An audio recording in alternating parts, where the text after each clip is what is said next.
Baik, kembali dalam fokus minggu depan. Ridaudin Daud, wartawan Astro Awani, kini berada dalam Kongres Nasional PKR 2022. Banyak berita yang kita baca dan juga isu-isu berbangkit, terutamanya perjalanan Kongres Nasional berkenaan dan juga apa yang boleh dan juga antara laporan-laporan yang diterima apabila Rafizi Ramli mendakwa ada kelompok yang berada di sekeliling Presiden PKR, Datuk Seri Anwar Ibrahim bertanggapan bahawa pemimpin parti itu tidak boleh dikritik. Malah kelompok berkenaan sering membela Anwar sekiranya dikritik dari dalam parti dan luar. Itu kata timbalan Presiden PKR yang tidak menamakan sesiapa dalam kenyataan tersebut. Menerusi kepimpinan baharu dalam PKR 2022 kali ini, kita nak melihat sejauh mana kepimpinan ini membawa nafas baharu terutamanya kepada parti dan keseluruhan penyokong parti berkenaan menjelang PRU ke-15 secara umum dan juga khususnya. Jadi saya nak terus saja bersama dengan Ridaudin Daud yang membawakan laporan daripada sana. Mungkin apa antara isu-isu dan juga berita daripada dapatan sepanjang Kongres itu berlangsung hari ini, Ridaudin. Baik, terima kasih rakan setugas Ehsan Yahya. Ya, hari Ehsan berlangsungnya hari kedua pun sebenarnya Kongres Nasional Keadilan ke-16 ataupun Kongres Nasional 2022 di mana banyak perkara dibangkitkan, diutarakan pada hari ini, sepanjang hari ini, sejak dari pagi daripada pembukaan gelanggangnya daripada Presiden sendiri Datuk Seri Anwar Ibrahim, di mana sebelum itu juga ada ucapan ringkas daripada Setiausaha Agong Datuk Seri Saifuddin Nasution dan kemudian disambung oleh Datuk Seri Anwar Ibrahim lebih 1 jam. Ucapan beliau banyak amanat-amanat dan juga perkara yang disentuh, antaranya bagaimana beliau mahu supaya PKR, anggota ahli dan pemimpinnya supaya menjaga ukhuwah sesama sendiri, memastikan bahawa parti itu terus memegang kepada kesepakatan, dan malah beliau juga memberi amaran sekiranya ada ahli parti ataupun anggota parti yang masih lagi meneruskan pertelagahan ataupun persaingan seperti mana sebelum pemilihan parti, beliau tidak menolak kemungkinan untuk tidak langsung memberi watifah kepada mereka. Itu antara peringatan tegas yang diberikan oleh Datuk Seri Anwar Ibrahim. Dan sebentar lagi saya akan bawakan kepada anda salah seorang anak muda timbalan Ketua AMK Kamil Munim ada bersama saya akan bawakan sebentar nanti.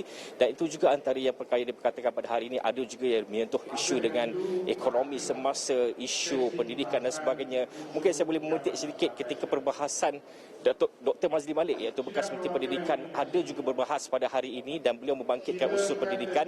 Dan antara satu perkara yang beliau mahu dan minta ahli PKR untuk bawa atau perjuangkan semula adalah program sarapan percuma, di mana program itu pernah hampir dilaksanakan ketika beliau menjadi Menteri Pendidikan namun tidak dapat dilaksanakan, dan kemudian ketika kerajaan hari ini juga masih lagi belum melaksanakan perkara tersebut. Dan kalau kita lihat seperti mana yang tular baru-baru ini makanan daripada rancangan makanan tambahan, di mana betapa makanan itu dilihat seperti tidak cukup dan sebagainya dan dikritik hebat.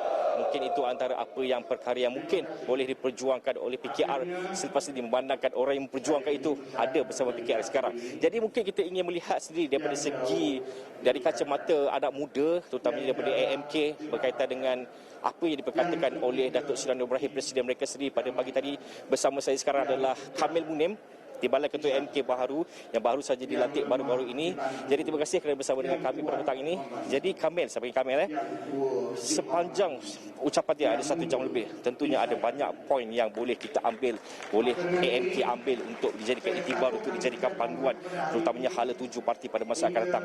Jadi sebagai anak muda yang baru melibatkan diri dengan parti yang baru, pastinya akan menerajui parti selepas ini, apa yang mungkin secara keseluruhannya, apa yang anda nampak dari ucapan Presiden pada pagi tadi?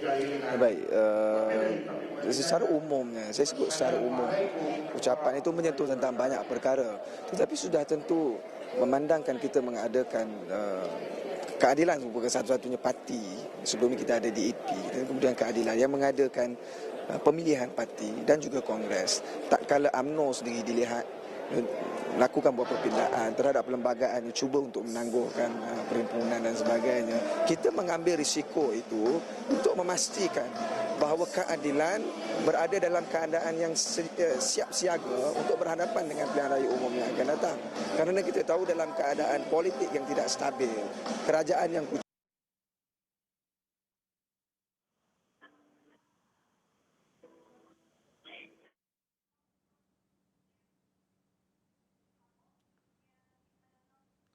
Baik, kita akan cuba mendapatkan Ridaudin seketika nanti sebab ada sedikit masalah gangguan di sana. Tetapi kalau memetik dengan laporan-laporan media dan sebagainya, banyak berita dan juga laporan-laporan berkaitan dengan Kongres Nasional PKR 2022 ini. Antara perkara adalah berkaitan dengan apa yang dinyatakan oleh Rafizi yang mengatakan tidak perlu terlalu bodek untuk pertahankan Anwar. Itu seperti berita yang saya bacakan dan juga yang dilaporkan pada awal tadi. Kemudian ada juga berita berkaitan dengan tiada watikah andai terus bertelagah. Itu apa yang dinyatakan oleh Presiden Parti Kader Rakyat PKR, Datuk Seri Anwar Ibrahim, menegaskan tiada watikah calon pilihan raya akan diberikan kepada pemimpin parti itu yang terus bersaing seperti mana persaingan sebelum pemilihan parti. Dan menurutnya beliau juga tidak akan memaafkan anggota parti baik di peringkat ranting maupun cabang yang masih bertelagah sesama sendiri meskipun pemilihan sudah berakhir. Dan laporan lain adalah berkaitan dengan apa yang Datuk Seri Anwar Ibrahim nyatakan. Dan kita nak terus bersama dengan Ridaudin. Ridaudin, kalau dapat dengarkan saya ketika ini, kalau Daudin boleh bertanyakan kepada Timbalan AMK berkaitan dengan kenyataan Rafizi yang menyatakan bahawa kalau beliau menjadi Anwar Ibrahim, beliau kena terima fakta yang Datuk Seri Anwar Ibrahim semakin hilang populariti. Mungkin Ridaudin boleh tanyakan soalan ini kepada tetamu Ridaudin ketika ini. Baik, terima kasih Ehsan. Ya, Kamil, sebenarnya kita ada juga satu soalan yang ingin kita tanyakan berdasarkan apa yang dikatakan oleh Timbalan Presiden Rafizi Ramli sebentar tadi, bahawa berdasarkan kajian sebelum ini pun sebenarnya bahawa populariti Datuk Seri Anwar Ibrahim nampaknya sedikit menurun berbanding yang terdahulu, dan juga sekiranya beliau merupakan Datuk Seri Anwar Ibrahim, beliau perlu terima keadaan itu dan kemudiannya merancang untuk pilihan raya dan sebagainya. Jadi sebagai buku baharu yang mungkin akan menerajui selepas ini apabila mendapat berita sebegini, bagaimana pandangan Kamil? Itu hanya pendapat dan kita tak tahu tujuan dan juga matlamat kajian tersebut dilaksanakan. Bahkan saya tak nampak dalam keadaan sekarang ni, daripada sudut politik, daripada keadaan sekarang ni, keperluan untuk orang kata meng-highlight kan hasil survey yang demikian. Tetapi saya kira pada peringkat ini ialah matlamat utama ataupun tugas utama kita ialah untuk memperkukuhkan parti.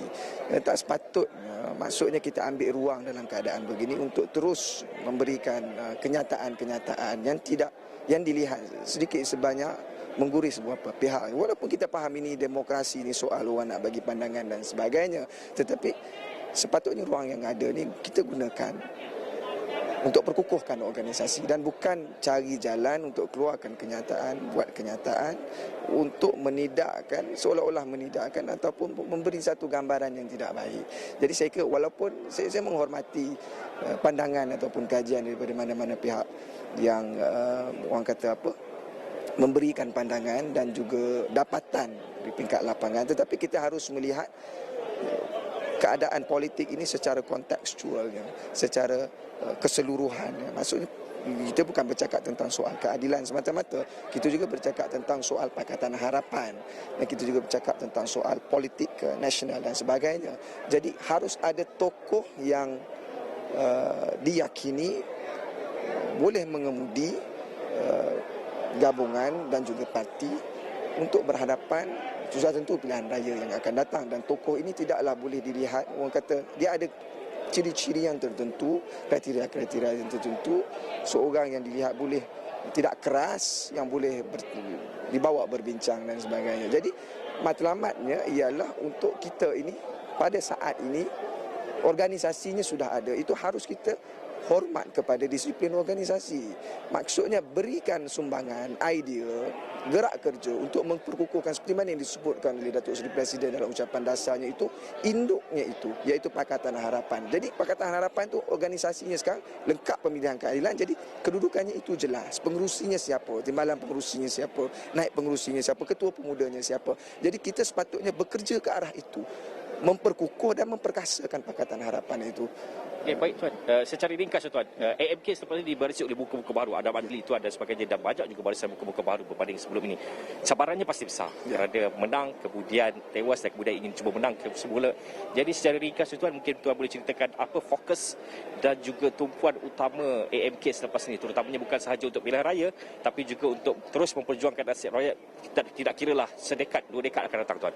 Baik, kita ni saya ingat dalam banyak tahun kebelakangan ini kita banyak cakap tentang soal blueprint, dasar, perancangan dan sebagainya. Saya tak nafikan kita ada banyak dasar dan juga blueprint, perancangan, plan dan sebagainya. Itu yang sangat baik.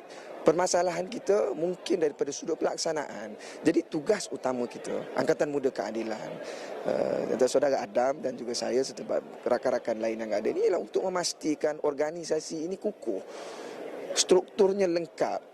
Bukan hanya di peringkat pusat tetapi di peringkat cabang, di peringkat negeri, seterusnya peringkat pusat, untuk kita pastikan bahawa sebarang perancangan, pelan, tindakan dan sebagainya itu dapat dilaksanakan dengan baik dan jayanya. Ini this is the execution part ni yang paling penting sebenarnya. Kita boleh ada 100,000 idea dan sebagainya, tapi kalau pelaksanaannya itu tidak ada, itu tidak membawa sebarang makna. Jadi tugas besar kita ialah untuk menterjemahkan dasar, tindakan, blueprint apa yang disebut ini dan sebagainya ini kepada di peringkat bawah ini. Maksudnya menterjemahkan kita punya perancangan itu dalam bentuk aktiviti, tindakan dan sebagainya. Itu yang paling penting dan ini adalah tugas besar bukan saja untuk barisan pimpinan Angkatan Muda Keadilan peringkat pusat, tetapi juga di peringkat cabang dan peringkat negeri. Dan ini ialah perkara pertama yang kita akan lakukan selepas daripada ini untuk memastikan, saya ulang sekali lagi, untuk memastikan bahawa struktur organisasi kita ini kukuh dan mapan.